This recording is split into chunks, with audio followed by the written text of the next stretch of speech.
Halo semuanya, Indonesia dikenal sebagai negara kepulauan lebih dari 1.300 suku bangsa. Tapi, lo tahu nggak, banyak dari mereka juga berperan besar dalam pemerintahan kita. Hari ini kita akan membahas beberapa suku di Indonesia yang hadir dan berkontribusi nyata di dunia politik dan pemerintahan. Yang pertama ada suku Batak dari Sumatera Utara.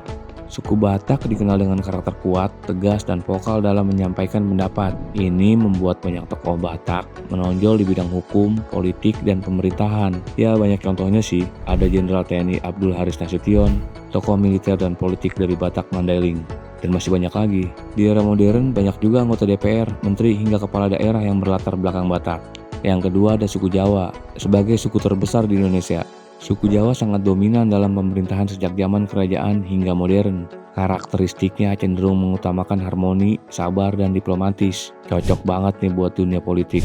Presiden pertama kita, Soekarno, berasal dari Jawa. Begitu juga presiden-presiden setelahnya seperti Soeharto, Megawati, Soekarno Putri, Susilo Bambang Yudhoyono, dan hingga Joko Widodo. Selain itu banyak menteri dan pejabat tinggi berasal dari suku Jawa. Yang ketiga ada suku Minangkabau nih, dari Sumatera Barat. Suku ini terkenal dengan budaya berdagang dan kecerdasan politik. Tokoh-tokoh nasional seperti Muhammad Hatta, wakil presiden pertama Indonesia, dan Tan Malaka, pahlawan nasional, berasal dari suku Minang. Minangkabau punya tradisi merantau yang membuat mereka terbiasa beradaptasi dan mengambil peran penting di banyak tempat, termasuk pemerintahan pusat. Yang keempat ada suku Bugis dan Makassar dari Sulawesi Selatan. Suku ini dikenal dengan keberanian dan jiwa kepemimpinan yang kuat. Tokoh bersejarah seperti Sultan Hasanuddin berasal dari Makassar. Di era modern, kita mengenal nama-nama seperti Yusuf Kala, wakil presiden RI 2 periode yang merupakan keturunan Bugis. Juga banyak kepala daerah dan pejabat nasional juga berlatar belakang Bugis dan Makassar. Yang kelima ada suku Sunda dari Jawa Barat. Suku Sunda dikenal dengan budaya yang ramah, lembut, tapi juga punya integritas kuat. Tokoh Sunda yang menonjol di pemerintahan misalnya Juanda Kartawijaya. Beliau sebagai Perdana Menteri Indonesia terakhir yang menggagas deklarasi Juanda tentang wilayah laut nasional.